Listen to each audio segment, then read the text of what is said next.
ముల్లారావు గారి భార్య పుట్టినరోజుకి జైలు కొట్టారు, కేకు ముక్కలు కోసి ఆవిడ తినిపించారన్న సంగతి నేనైతే చూడలేదు. మీరైతే విలేకరులుగా మీరు చెప్తున్నారు కాబట్టి ఈ రాష్ట్ర డీజీపీ ఖచ్చితంగా ఆయన కాకి యూనిఫామ్ వేసుకుని ఒక శాసనసభ్యుడు శ్రీమతి పుట్టినరోజు వేడుకల్లో ఆనంద పరవశులై పాల్గొని కేకులు కోసి ఆవిడకి పెట్టి జేజేలు పలికిన మాట మీరు వీడియో చూస్తే కనుక చర్యలు తీసుకోకుండా ఉంటే ఇక మీ డీజీపీ గారి విఘ్నతకే వదిలేస్తున్నాం. 45 ఒంటి గంట దగ్గర నుంచి అతని జీప్లో ఎక్కించుకునేలా శ్రీకాంత్ని ఇంతవరకు డివైఎస్పీ నరసరావుపేటలో ఉన్న ఆయన ఫోన్ ఎత్తడు, ఎస్పీ గారు ఫోన్ ఎత్తడు, కానిస్టేబుల్స్తో మీటింగ్లో ఉన్నారని చెప్తారు. వారి కింద వారికి సహాయకులుగా ఉన్న ఎస్పీ సహాయకులు, సిఐ ఫోన్ ఎత్తడు, ఎక్కడున్నాడో తెలియదు. ఇంతవరకు ఏ స్టేషన్కి తీసుకెళ్ళలేదు, ఇంతవరకు అరెస్టు చూపించలేదు. పోలీసులు కనుక చట్టాన్ని వారి చేతిలోకి తీసుకునే పరిస్థితి ఈ రకంగా దుర్మార్గంగా ప్రవర్తిస్తే కనుక ఖచ్చితంగా మేము రేపు ఉదయం సెక్షన్లతో ఎఫ్ఐఆర్ నమోదు చేశావు. నా మీద ఎవడు ఫిర్యాదు చేశాడు, ఫిర్యాదు సారాంశం ఏంటి, ఏ రకంగా నేను చట్టానికి లోబడి నేరానికి చేసినట్టుగా నా మీద అభియోగాలు నమోదైనవి నాకు చెప్పాలి కదా. ఇది చట్టం చెప్తుంది కదా. ఏమీ చెప్పకుండా రాక్షస రాజ్యంలాగా ఒక మహిళా మాజీ మంత్రిని డోరు పట్టుకుని నువ్వు కారు దిగని చెప్పని కారులోంచి బయటికి లాగుతావు.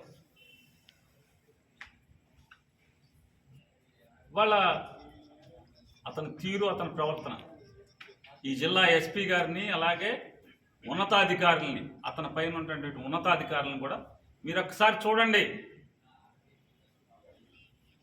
మీ అధికారి ఎవరైతే సుబ్బనాయుడు ప్రవర్తించినటువంటి తీరు సభ్య సమాజం లేదా మీ అంతరాత్మ, ఎస్పీ గారు మీ అంతరాత్మ మీరు ప్రశ్నించుకోండి. కరెక్ట్గా ప్రవర్తించాడా? ఒక మహిళ పట్ల ప్రవర్తించే తీరాది మీ ఇష్టం. మీరు ఎవరిని కావాలంటే వాళ్ళని మీ ఇష్టం వచ్చిన కేసులు కడుతున్నారు, లోపల వేసుకుంటున్నారు కదా, అందరం సిద్ధమే అంటున్నాం కదా. దడిచేది ఎవడున్నాడు? ఒకటి మీద అప్పటికప్పుడు 10 ఏళ్ల క్రితం, 15 ఏళ్ల క్రితం, 5 ఏళ్ల క్రితం, 7 ఏళ్ల క్రితం జరిగిన సంఘటనలుగా చెబుతూ కథలల్లుతూ ఎఫ్ఐఆర్లు రాస్తున్నారు కదా. అరెస్ట్ చేస్తాం, జైలుకి వెళ్తాం, బెయిల్కి తెచ్చుకుంటున్నాం, బయటకు వస్తున్నాం, మళ్ళీ మా పని మేము చేసుకుంటున్నాం కదా, మా జెండా మేము మోస్తున్నాం కదా. చంద్రబాబు నాయుడు, పవన్ కళ్యాణ్ లేదా లోకేష్ వాళ్ళని సంతృప్తి పరచడానికి మీరు ఎన్ని కేసులు పెట్టినా తగ్గేదేవాడు లేదు కదా. కాకపోతే ఇక్కడ ఆక్షేపణీయం, అభ్యంతరకరం ఏంటంటే ఒక మహిళా మాజీ శాసనసభ్యురాలు, మహిళా మాజీ మంత్రి పట్ల, మరీ ప్రత్యేకించి ఒక మహిళ పట్ల ప్రవర్తించే తీరా పోలీసు అదేం చెప్తున్నాం. ఇది అతన్ని ప్రశ్నిస్తున్నా లేదా అతని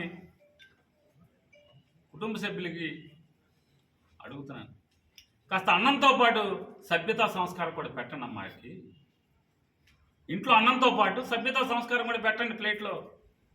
బయటకు వచ్చి పశువులాగా, మృగంలాగా ప్రవర్తించే పరిస్థితి వస్తే దమ్ముగా నువ్వు ఉద్యోగం చేయి, 41 నోటీస్ ఇవ్వు, ఎఫ్ఐఆర్ కాపీ మొహాన్ని కొట్టు, జుట్టు పట్టుకుని ఈడ్చుకెళ్ళు, బేడీలేసుకుని నడిపించుకెళ్ళు. నీ ఉద్యోగాన్ని ఎవడాపుతాడు? అంతేగాని ఒక మహిళ పట్ల కీచకుడిలాగా ప్రవర్తించే పరిస్థితి వస్తే తగిన శాస్తి మాత్రం అనుభవించాల్సిన పరిస్థితి వస్తుంది.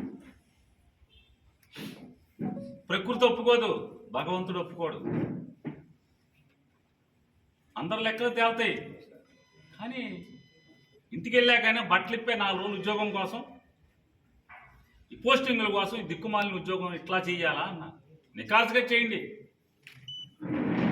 సినిమాల్లో చూస్తుంటాం కదా, గంజి పెట్టిన కాకి అంటే ఎట్లా ఎంత నికార్సుగా ఉద్యోగం చేయాలో అది వదిలేసి ఈ రకంగా నీ ఇష్టారాజ్యంగా ఉద్యోగం చేయటం. ఈ చుట్టుపక్కల ఈ జిల్లాల్లో ఈ ఎస్పీ గారి కింద ఎంతమంది సీఏలు ఉన్నారు? అందరూ ఇట్లా లేరే. ఈ సుబ్బనాయుడు లాగా అందరూ లేరు కదా. ఓ సుబ్బనాయుడు, ఇంకో భాస్కరు, ఇంకో ఎల్లయ్యో పుల్లయ్యో ముగ్గురు నలుగురు చెప్తున్నారు. చించుకోండి ఒళ్ళు. కాకి మాటను మీ ఇష్టం వచ్చింది వేసుకోండి. మీ ముగ్గురు నలుగురు ఉన్నారు కదా. కానీ ఈ రకంగా ఒక స్త్రీ పట్ల, ఒక మహిళ పట్ల ఉచ్చం నీచం మరిచి, సభ్యతా సంస్కారం మరిచి ఈ రకంగా ప్రవర్తించడాన్ని మేము తీవ్రంగా ఖండిస్తున్నాం. అలాగే ఉన్నతాధికారులకు కూడా చెప్తున్నాం, అతని మీద ఖచ్చితంగా చర్యలు తీసుకోండి. మీరు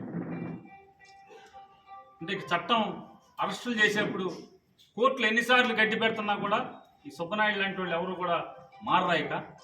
ఈ ముగ్గురు నలుగురు ఈ జిల్లాలో ఉన్నవాళ్ళు కోర్టులు ఇప్పటికి ఎన్నిసార్లు అక్షంతలు వేస్తున్నాయి, ఎన్నిసార్లు మొహం మార్చేవట్టు మీ డీజీపీని పిలుస్తాం కోర్టులకి అని చెప్తున్నా కూడా భయం భక్తి లేదు. చట్టం మేరకు పనిచేసే, చట్టానికి లోబడి ఉద్యోగ నిర్వహణ చేయరు. ఎవడి మీద కేసు ఉంటే ఆడి మీద ఏం కేసు ఉందో నోటీస్ ఇవ్వు, లేదా ఇంట్లో కుటుంబ సభ్యులకు నోటీస్ పడే మొహాన సంతకం పెట్టించుకో. నీ మొగుడి మీద, నీ కొడుకు మీద ఈ కేసు ఉంది అని చెప్పి అరెస్ట్ చేసి తీసుకెళ్ళు.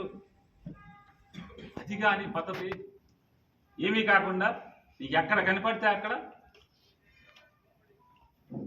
కనీసం ఒక మహిళా మంత్రిగా, మాజీ మంత్రి గారు కారులో కూర్చుని ఉంటే కారు సీట్లోకి నువ్వు ఆవిడ ఊళ్ళోకి ఎక్కబడేస్తావా, లాగేస్తావా ఆవిడని బయటికి? ఆవిడ అరుస్తుంది, ఏం చేయాలి, ఎందుకు అయ్యా నువ్వు, ఎందుకు నా కారులోకి దూరుతున్నావు, ఎందుకు అని చెప్పని, ఎందుకు దౌర్జన్యం చేస్తున్నావు అని ఆవిడ అడుగుతుంటే కూడా లెక్క లేకుండా నీ మీద కేసు పెడతా, అసాల్ట్ కేసు పెడతా. చుట్టూ ఉన్నారు కదా పోలీసులు, ఎవరు అందరూ సభ్యతగానే ప్రవర్తిస్తున్నారు కదా. ఎవరు ఎస్ఐలు ఉన్నారు, ఏఎస్ఐలు ఉన్నారు, వాళ్ళు ఎందుకు సభ్యత మర్చిపోలేదు? సుబ్బనాయుడు ఒక్కడే ఎందుకు సభ్యత మర్చిపోయాడు?